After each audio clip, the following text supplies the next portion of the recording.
Donc je vous propose de regarder un petit peu plus en détail ces problématiques d'infiltration de l'eau, de ruissellement. Donc ça va être la conjonction de deux phénomènes, ça va être l'intensité du phénomène de précipitation mis en regard avec les capacités d'infiltration des sols qui vont pouvoir engendrer du ruissellement. Ça pour lorsque le sol est vide. Après, quand le sol est plein, là c'est sûr, le ruissellement devient systématique, hein. Donc si on regarde des courbes d'intensité, durée et occurrence des précipitations, donc là voilà un graphique qui est établi pour la région parisienne. Donc ce sont des courbes typiques où on aura l'intensité des pluies en millimètres heure en fonction de la durée de l'épisode. Donc on a toute une série de courbes qui vont correspondre à ce qu'on peut observer tous les ans ou tous les 100 ans en fonction. Et maintenant, si on prend sur la même échelle les capacités d'infiltration des sols, donc on va avoir des sols qui vont avoir des propriétés assez variables également. Après une petite période transitoire, on voit que les sols attiennent un régime plateau en capacité d'infiltration. Et on va avoir, on a ça pour un sol qui infiltre bien, moyen et pas beaucoup. Et on va voir après comment ces capacités peuvent varier, qu'est-ce qui régit ces propriétés d'infiltration des sols. Et en tout cas, si on met en relation les deux graphiques, voilà ce qu'on obtient. Donc pour un sol qui infiltre bien, ben, on aura très très peu de problématiques de ruissellement. Pour un sol avec des propriétés moins bonnes, eh ben, on va augmenter la part de ruissellement par rapport à la part qui est stockée dans le sol, alors, ou dans les nappes ou pour la végétation. Et pour un sol dégradé, on voit qu'en fait le ruissellement pourra devenir quasiment systématique. Donc ce qui va pouvoir influencer l'infiltration pour un sol, ça va être la teneur en matière organique. Et voilà, bon alors là-dessus, il y a assez peu de, de données dans la bibliographie. Alors pourquoi la matière organique? Ben, parce que c'est un paramètre sur lequel on peut agir. Il y a d'autres paramètres qui gouvernent, qui sont la texture du sol. On va voir ça juste après. Mais voilà, on voit qu'on a une relation assez linéaire entre la capacité, entre la teneur en matière organique et l'infiltration. Donc là, ici, j'ai symbolisé la couleur du sol que l'on pourrait observer après un épisode pluvieux, quand le sol est humidifié. Donc on voit que bon, là, on est avec des teneurs assez modestes en matière organique, on peut avoir des sols qui infiltrent correctement. Et ici, je mets un autre graphique qui sont les données de l'American Gay Brown qui montre qu'il est possible de faire varier l'infiltration d'un sol donné. Donc lui, il a régénéré ses sols et il est passé d'une teneur en matière organique de l'ordre de 1,7 à 6% de matière organique. Et ça, c'était en 10 ans. Il a pu faire varier son infiltration de 12 mm/h à 200 mm/h.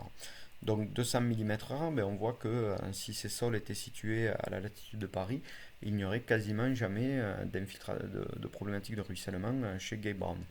Et bon, en tout cas, on sait que avec le réchauffement climatique, l'intensité des pluies augmente, mais je ne pense pas que pour des épisodes de longue durée, on ait des problématiques chez Gay Brown, d'autant que cette année, il a republié des résultats et il nous dit qu'il infiltre 760 mm/h. Alors, comment est-ce possible d'avoir des infiltrations aussi élevées? Euh, c'est alors euh, là, on revient sur l'autre paramètre qui va avoir de l'impact, et qu'on ne maîtrise pas, qu'on ne choisit pas. Ça, c'est la proportion en fait dans le sol entre les teneurs en argile, limon et sable. Donc l'argile sera représentée 100% d'argile, ce sera ici à cette pointe du triangle. Là, on est à 100% limon et ici, on est à 100% de sable. Donc ce sont les sables qui infiltrent le mieux et on peut avoir des infiltrations de l'ordre de 125 mm/h. Et si on prend les données de la publication, ben, vous voyez qu'on peut complètement dépasser la notion de texture. Donc ce graphique, il est issu d'un site de météorologie physique. Donc c'est ça qu'on utilise comme valeur pour simuler le climat. Et vous voyez que si on fait varier la teneur en matière organique, on va pouvoir dépasser complètement, ou pour une bonne partie, ces notions de texture de sol. Et si on place les données de Gay Brown, là, complètement, on peut voir que pour un sol Enfin voilà, on peut dépasser avec un sol limoneux, on peut complètement dépasser les sols, y compris sableux.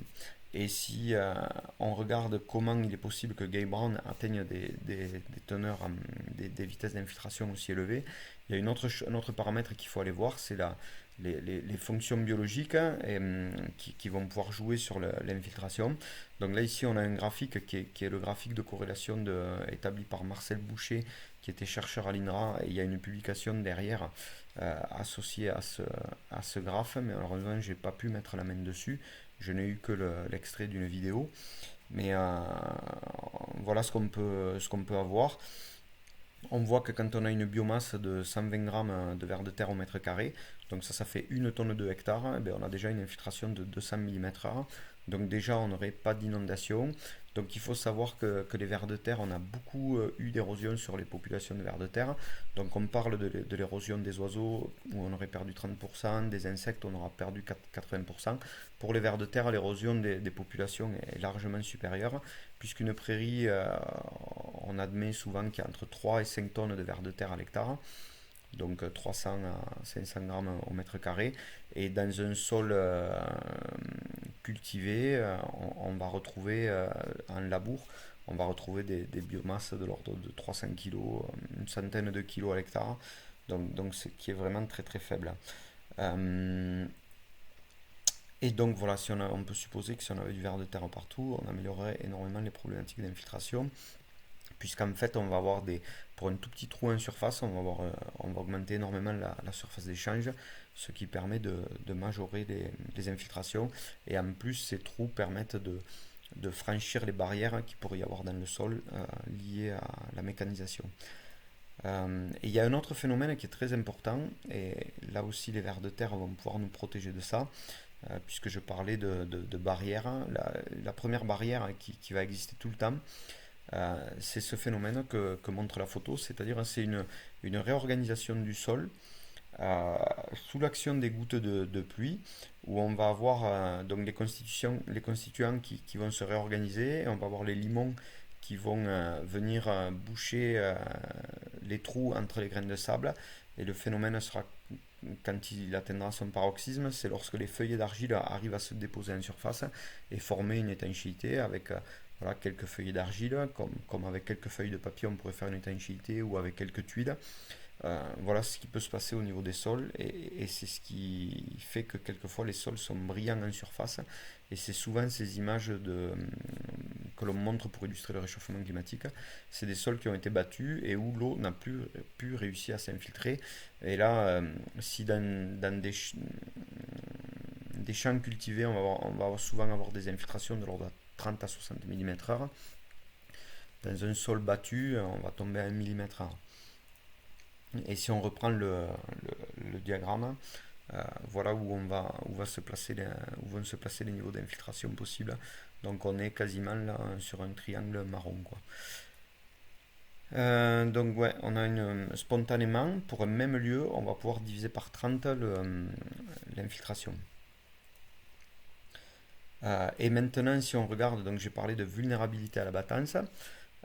Si on regarde la propension à la battance en fonction de la teneur en matière organique, donc là on est sur un extrait d'une publication des travaux de Claire Chenu, qui est aussi un ingénieur INRA. En fonction de la teneur en matière organique, on va avoir une propension à la battance qui pourra devenir systématique avec des teneurs en matière organique de l'ordre de 1,5%. Donc ça, c'est à peu près la teneur qu'avait Gay Brown quand il a pris conscience qu'il fallait qu'il fasse quelque chose pour les sols, et que c'était plus possible. C'est parce que l'eau ne rentrait plus dans le sol. Donc ça, c'est un peu ce qui se passe dans le Lauragais actuellement, ou dans diverses régions du globe. Donc là aussi, la nature, elle a des stratégies pour se protéger de ça. Donc on a vu que la battance, c'est la réorganisation du sol sous l'action de l'énergie cinétique des gouttes de pluie. Mais simplement, si on vient placer un couvert herbagé entre la pluie et le sol, eh bien, il va intercepter les gouttes d'eau, diminuer l'énergie cinétique, et on pourra conserver l'infiltration minimum. Donc ça, voilà, c'est important. Donc quoi qu'il en soit, ces choses-là ne sont pas présentes dans les modèles climatologiques. On n'a pas la teneur en matière organique qui varie, on n'a pas la propension à la battance qui varie, on n'a pas la présence du couvert herbagé ou pas, on n'a pas la présence des vers de terre. Et vous allez voir que la biologie offre même d'autres stratégies. Donc ça, ça on va regarder ici un slake test, donc qui montre une autre astuce de la biologie et un autre rôle. Donc là, on a deux mottes, une motte qui est issue d'un sol travaillé et une autre motte qui est issue d'un sol non travaillé. Donc là, les mottes sont placées dans l'eau et on voit que très vite, la motte issue du sol travaillé est en train de se déliter. Alors que celle qui est issue du sol qui présente une activité biologique semble stable. Et si on va vers le fond de la vidéo, on voit ici que euh, la zone, la motte, hop, voilà, la motte issue du sol présentant une activité biologique, même après 10 heures, reste stable.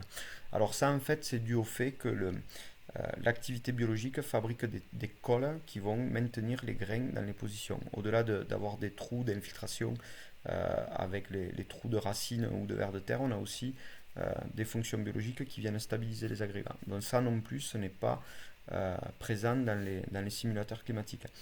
Et là ici, je vous propose de regarder un simulateur réel, donc qui permet de comparer les performances des sols. Donc ça nous vient des États-Unis aussi, c'est le Rainfall Simulator. Donc on a 4 sols qui sont prélevés réellement dans des parcelles, ce sont de vrais sols, où on a prélevé à l'emporte-pièce des bouts de sol, on les juxtapose pour pouvoir les soumettre à la même intensité de pluie et dans les mêmes conditions, avec les mêmes angles, les mêmes inclinaisons de parcelles. Et pour chaque sol, on a deux réservoirs. Un réservoir qui est placé derrière, qui va traduire le ruissellement, qui est placé derrière, ça va être l'infiltration, donc ce qu'on peut voir en nappe ou pour générer le climat.